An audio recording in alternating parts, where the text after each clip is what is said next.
अस्सलाम वालेकुम। आज हम डिस्कस करने जा रहे हैं अबाउट एजिंग, यानी बुढ़ापा कैसे आता है, कौन से फैक्टर्स हैं जो इसको इनिशिएट करते हैं और क्या बुढ़ापे को रोका जा सकता है, क्या बुढ़ापे से बचा जा सकता है। एजिंग एक ऐसा फिनोमिना है जो इनएवॉइडेबल है, यानी इससे बचा नहीं जा सकता, इससे फरार नहीं है, इसको इनहिबिट नहीं किया जा सकता, इसको स्टॉप नहीं किया जा सकता। हाँ, इसको स्लो डाउन किया जा सकता है, यानी ये प्रोसेस थोड़ा प्रोलॉन्ग किया जा सकता है। यंग एज को, यूथफुलनेस को, जवानी को थोड़ा लंबे अरसे तक चलाया जा सकता है कुछ टेक्निक के साथ। कुछ ऐसी चीज़ें हैं जिनको अपनी लाइफस्टाइल में एड अप करके स्लो डाउन इसको किया जा सकता है, लेकिन इसको इनहिबिट नहीं किया जा सकता, इसको स्टॉप नहीं किया जा सकता। तो एजिंग को या ओल्ड एज या बुढ़ापे को हम डिफाइन कैसे करते हैं? नेगेटिव फिजियोलॉजिकल चेंजेस, बॉडी के अंदर जो वर्किंग हो रही होती है उसमें नेगेटिव चेंजेस आती हैं, मतलब जो स्ट्रक्चर्स हार्ड होती हैं वो सॉफ्ट हो जाती हैं, जैसे कि बोन्स है। जो इलास्टिक और सॉफ्ट स्ट्रक्चर्स होती हैं बॉडी के अंदर, जिस तरह के मसल्स हैं या ब्लड वेसल्स हैं, तो उनकी elasticity with the passage of time क्या होती जाती है? कम होती जाती है। तो इसी तरह जो कोलेजन फाइबर्स होते हैं वो कम हो सकते हैं, डिजनरेशन आ सकती है। तो डिफरेंट फैक्टर्स हैं जिनमें नेगेटिव फिजियोलॉजिकल चेंजेस आएंगे। तो negative physiological changes in our body is known as ageing और ओल्ड एज। और वो ब्रांच बायोलॉजी की जिसके अंदर एजिंग को या ओल्ड एज को स्टडी किया जाता है, उस ब्रांच को जेरेंटोलॉजी कहा जाता है। अब बात करेंगे हम कि एजिंग या जब ओल्ड एज स्टार्ट होती है तो इसकी क्या साइन एंड सिम्टम्स हैं, क्या इलामात हैं जिनसे पता चलता है ओल्ड एज शुरू हो चुकी हुई है। तो इसमें सबसे पहला हमारे पास जो साइन आता है ओल्ड एज का, that is hair pigment loss. Hair pigment, बालों का जो रंग होता है, वो जो भी ओरिजिनल कलर होता है वो डिसकलर होना शुरू हो जाता है। इसमें सिल्वर और ग्रे कलर जो हेयर्स हैं वो स्टार्ट हो जाते हैं।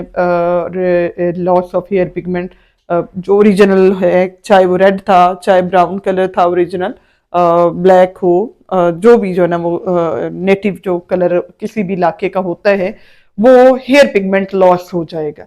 सेकंड, इसमें हमारे पास सिम्टम होता है development of small pigmented areas on the skin of face and arm, यानी बाजुओं के ऊपर और फेस की जो स्किन होती है इसके ऊपर थोड़े डार्क जो है कलर के पिगमेंटेड सर्कल्स बनने लग जाते हैं।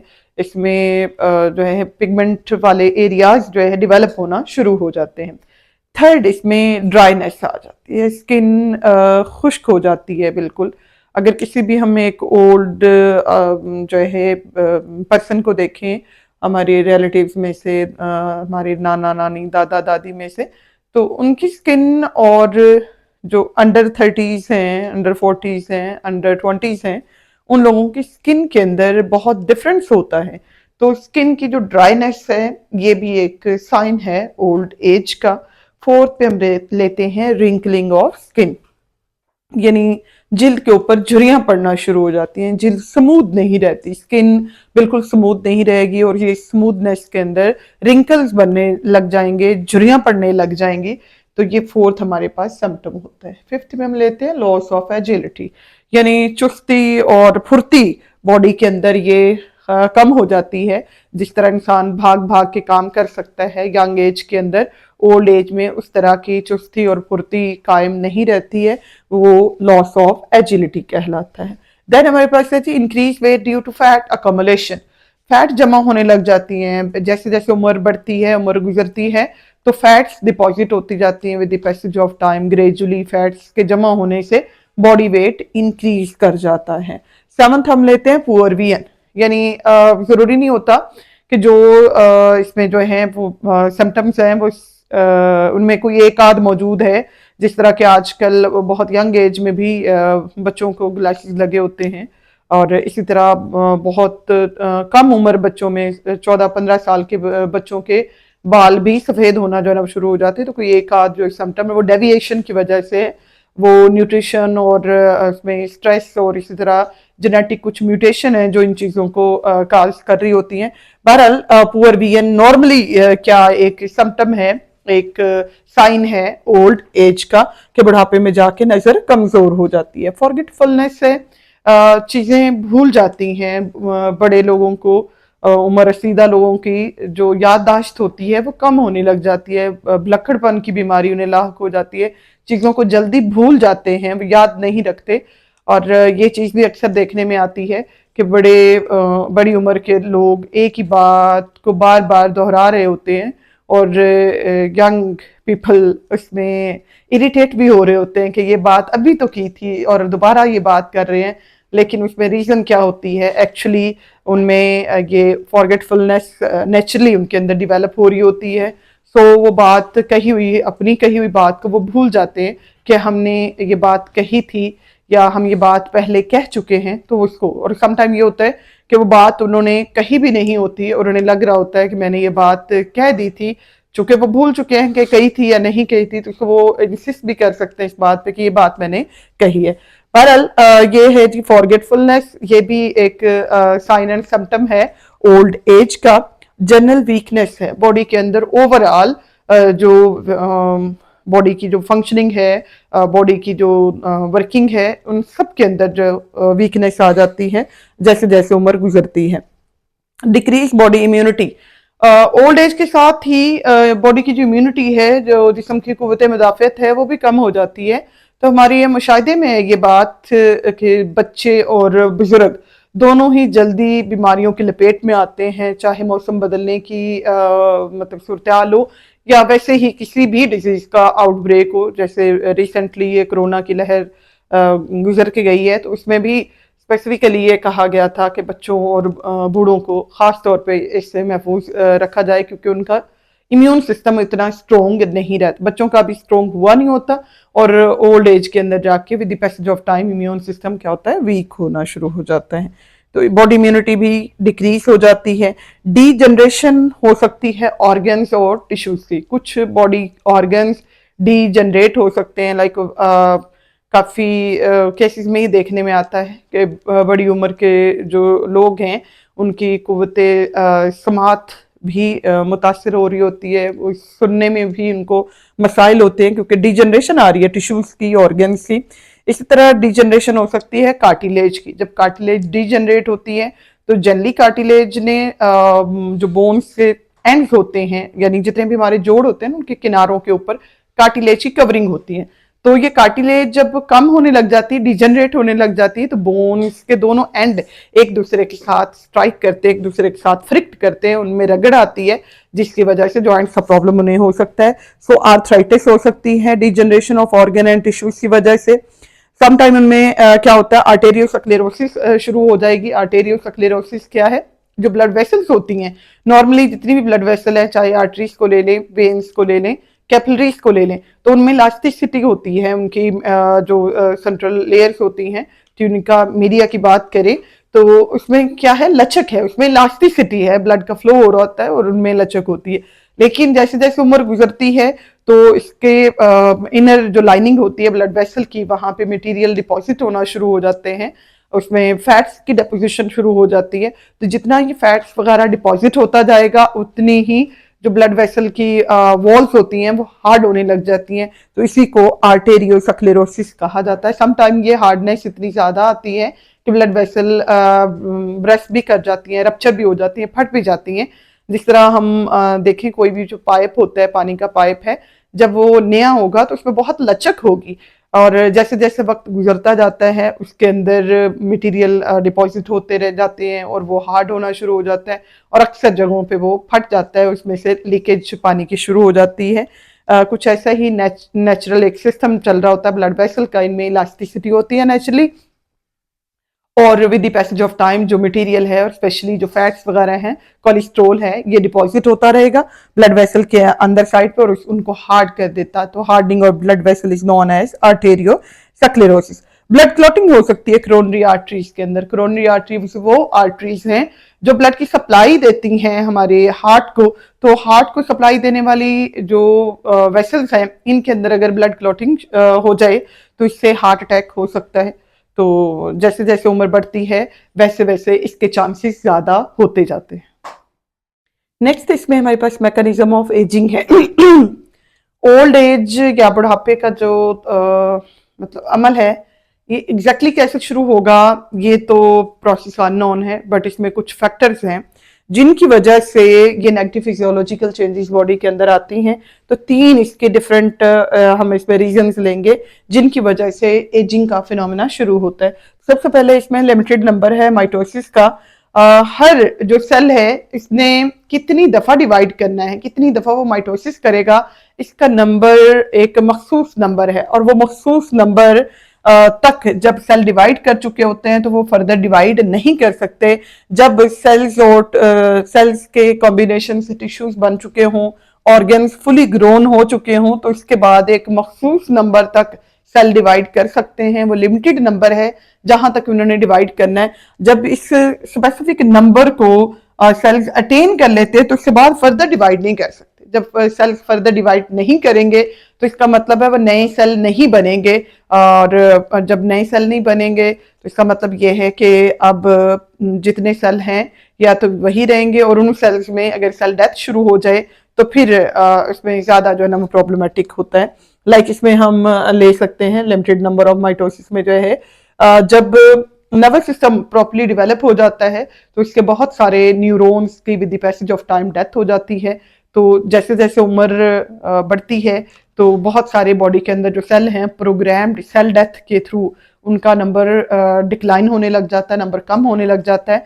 तो यही वजह है कि ओल्ड एज के अंदर हमने अगर एक सिम्टम, एक साइन जो है वो लिया है फॉरगेटफुलनेस, तो मेमोरी को बनाने वाले जो सेल हैं ब्रेन के अंदर, मेमोरी को, परमानेंट मेमोरी को बनाने वाले जो सेल हैं, अगर उनका नंबर कम हो जाए, वो नंबर डिक्लाइन हो जाए सेल डेथ की वजह से, चूंकि नए नंबर तो बन नहीं सकते उसके अंदर न्यूरॉन, नए न्यूरॉन नहीं बनेंगे और पुराने वाले with the passage of time क्या होते जा रहे हैं, डिक्लाइन होते जा रहे हैं, उनका नंबर कम होता जा रहा है, प्रोग्राम सेल डेथ के जरिए से मरते जा रहे हैं। तो इससे क्या होता है, फर्दर सेल नहीं बनते। और ओल्ड एज का जो फिनोमिना है इसको, इससे बहुत सारे सिम्टम्स इससे जुड़े हुए हैं, स्पेशली जो ब्रेन की वर्किंग से रिलेटेड है, जो मेंटल इसमें जो है एफिकेसी से रेलिवेंट है, या इसमें जो है ना मतलब जो मेमोरी को रिटेन रखने वाले सेल्स हैं, वो सारे सेल अगर डिक्लाइन हो रहे हैं तो इसका मतलब है अब ये ओल्ड एज का फिनोमेना या एजिंग का प्रोसेस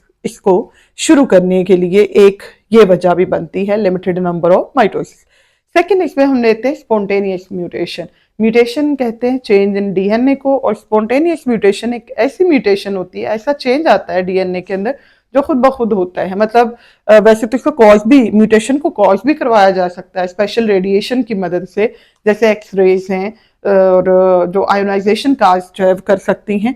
तो स्पॉन्टेनियस म्यूटेशन होती हैं, खुद ब खुद जो है चेंजेस आ जाती हैं सेल्स के अंदर और टिश्यूज के अंदर, जिसकी वजह से डीजनरेशन हो सकती है, लॉस ऑफ सेल हो सकता है due to this spontaneous mutation in cells. Third इसमें हमारे पास जो कॉज होता है एजिंग के फिनोमेना को शुरू करने के लिए है, वो इंट्रासेलुलर जो सब्सटेंसेस हैं, यानी सेल के अंदर पाए जाने वाले सब्सटेंसेस में चेंजेस आ जाती हैं। जो इलास्टिक टिश्यूज होते हैं वो अपनी इलास्टिसिटी लूज कर बैठते हैं। जो हार्ड इसमें जो है वो टिश्यूज और सेल्स होते हैं उनकी हार्डनिंग लॉस्ट हो जाती है। और इसी तरह जो सेल्स हैं जब उनके ऊपर कोई प्रेशर पड़ता है या उसके ऊपर जो है कोई भी स्ट्रेस जो है वो आता है, तो उसके बाद जब वो अपनी नॉर्मल कंडीशन में वापस आ जाते हैं तो with the passage of time जो रेजिलियंस है, जो इसमें अपनी ओरिजिनल फॉर्म में, अपनी ओरिजिनल शक्ल में वापस आना है, वो लॉस्ट हो जाएगा, वो खत्म हो जाएगा। यानी इलास्टिक टिश्यूज अपनी इलास्टिसिटी लॉस्ट कर बैठेंगे और हार्ड टिश्यूज अपनी हार्डनिंग लॉस्ट कर बैठेंगे। इसमें हम एग्जांपल ले सकते हैं, ब्लड वेसल्स के अंदर जो इलास्टिसिटी होती है वो रिड्यूस हो जाती है, और जो बोन्स के अंदर इसमें हार्डनेस होती है वो with the passage of time इसमें क्या होता जाता है, कम होती जाती है। कोलेजन जो फाइबर्स होते हैं उनके अंदर क्रॉस लिंकेज क्या करती है, वो भी चेंज हो जाती है। तो जब कोलेजन फाइबर के अंदर क्रॉस लिंकेज चेंज हो जाएगी तो ओवरऑल जो बोन की डेंसिटी है, जो बोन की स्ट्रेंथ है, वो क्या हो जाएगी, कम हो जाएगी। तो ये वो वजूहात हैं, ये वो कॉजेज हैं या वो फैक्टर्स हैं जो एजिंग के मैकेनिज्म को एडअप करती हैं। इन की वजह से एजिंग के सिम्टम्स और इसके साइंस अपेयर होते हैं। अब बात करेंगे हम उन जादुओं की जिनकी वजह से जो यूथफुलनेस है, जो जवानी है, उसको कायम रखा जा सकता है लंबे टाइम तक। और बहरहाल फिर भी बुढ़ापा फिर भी आना है, लेकिन थोड़ा देर से जो है वो आएगा। हमारे पास बहुत सारी एग्जांपल्स हैं ऐसी, बहुत सारे ऐसे लोग हैं जो 50 प्लस में, 60 प्लस में भी 30s के जो है वो नज़र आते हैं, और कुछ हम जैसे भी होते हैं जो अपनी एज से 5-7 साल बड़े ही नज़र आते हैं। तो उसमें कुछ वजूहात हैं, कुछ ऐसी चीज़ें हैं जो अपनी रूटीन के अंदर अगर किसी इंसान ने रखी हुई हैं या उनको मेंटेन रख रहा है, तो इसका मतलब वो अपनी एज से 10 से 11-12 साल तक जो है कम नजर आ सकता है। तो वो चीज़ें कौन सी हैं, ये काला जादू सबसे पहले बेटर न्यूट्रिशन का है। हमारे यहाँ क्या होता है, अक्सर हम सुबह दोपहर शाम रोटियां खाने के आदी हैं, हम अपनी प्रॉपर डाइट नहीं लेते। मतलब अगर हमने हफ्ते में 2 दफा गोश्त खा लिया है तो हम ये समझते हैं कि हम अच्छी न्यूट्रिशन ले रहे हैं, हम बेटर न्यूट्रिशन। बेटर न्यूट्रिशन ये नहीं, आपका टोटल जितना बॉडी वेट है उसमें हर किलो के अगेंस्ट आप को 1 ग्राम प्रोटीन लेनी है। तो जितना वजन है तकरीबन उतने ग्राम मतलब प्रोटीन डेली डाइट का हिस्सा होनी चाहिए। और जबकि हम हफ्ते में 1 से 2 बार प्रोटीन का इंटेक लेकर समझते हैं कि हम बड़ी अच्छी डाइट ले रहे हैं। तो सबसे पहले बेटर न्यूट्रिशन ये जादू है, वो बेस है जो कि ओल्ड एज को थोड़ा सा डिले करेगी, इसको स्लो डाउन करेगी। मतलब रोक नहीं सकती बुढ़ापे को, ये भी बेटर न्यूट्रिशन भी रोक नहीं सकती, उसको स्लो डाउन कर देगी। तो ये बेटर न्यूट्रिशन से लंबे अरसे तक इसमें यूथफुल रहा जा सकता है। इम्प्रूव्ड लिविंग कंडीशन से, अपनी हेल्थ को मेंटेन रखने से एजिंग का फिनोमिना इसको स्लो डाउन किया जा सकता है। अब इम्प्रूव्ड लिविंग कंडीशन का मतलब ये नहीं है कि बस बैठे बिठाए सारे काम जो है वो करवा लिए जाए और हिलने जुलने को तरजीह नहीं ना दी जाए। तो इसमें एक कहानी जो है ना वो बयान की जाती है कि किसी शख्स ने ये दावा किया था कि मैंने 100 सफ़ात की एक किताब लिखी है और इसको मैं उस शख्स को दूंगा जो बोली में सबसे ज़्यादा रकम लगाए। तो किसी बीमार आदमी ने उसकी सब अपनी सारी जो है वह जायदाद दे के वो किताब खरीदी। 99 सफ़े तक उसने खोल के देखा, सारे के सारे सफ़े उसमें खाली थे। आखिरी सफ़े पे जो है वो 2 लाइनें लिखी हुई थी कि अपना जो दिमाग है उसको ठंडा रखो और अपने पाँव गर्म रखो। मतलब ये कि स्ट्रेस को अपने ऊपर हावी ना करो और हमेशा मुतहर्रिक रहो, अपने पाँव को हरकत में रखो। उम्र जितनी भी बढ़ रही है अपने पाँव को मुतहर्रिक रखो, चलने फिरने को अपना मामूल बनाओ। तो इम्प्रूव्ड लिविंग कंडीशन में ये है कि सेडेंटरी लाइफस्टाइल से निकल आना है। गैर मुतहर्रिक जो जिंदगी है, जो साकिन रहना है, हर टाइम लेटे रहना है, हर टाइम बैठे रहना है, ये इंसान को वो बुढ़ापे से हटा के भी बल्कि डेथ बेड की तरफ ले जाने वाली चीज होती है। तो लिविंग कंडीशंस को इम्प्रूव करके स्लो डाउन किया जा सकता है एजिंग के फिनोमेना को। रेगुलर मील इसमें थर्ड संगे मील है।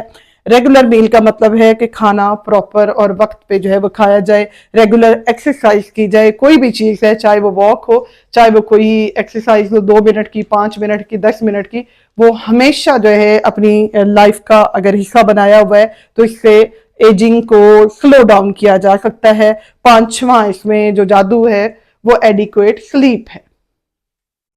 एडिक्वेट स्लीप यानी मुनासिब नींद, 6 से 8 घंटों की और मुसलसल जो नींद है ये ज़रूरी है ओल्ड एज को स्लो डाउन करने के लिए। नेक्स्ट इसमें हमारे पास है आइडियल वेट को मेंटेन रखना। आपकी जितनी हाइट है और जितनी आपकी एज है उसके अकॉर्डिंग इसमें फार्मूला के ज़रिए से IBM इसमें निकालते हैं कि आपका जो है वजन कितना होना चाहिए, आइडियल वेट को मेंटेन रख के एजिंग के फिनोमिना को स्लो डाउन किया जा सकता है। और नेक्स्ट हम इसमें लेते हैं, स्मोकिंग से अवॉइड किया जाए, अल्कोहल से अवॉइड किया जाए। ये वो चीजें हैं जिनसे एजिंग के फिनोमिना को स्लो डाउन किया जा सकता है और लाइफ प्रोलॉन्ग की जा सकती है एज 11 ऑफ ईयर्स बाय आदि। इन तमाम चीज़ों को अपनी ज़िंदगी का जिस बंदे ने हिस्सा बनाया है वो अपनी ज़िंदगी को 11 साल तक मज़ीद बढ़ा सकता है। यानी जितनी एब्रप्टली चीज़ों को कर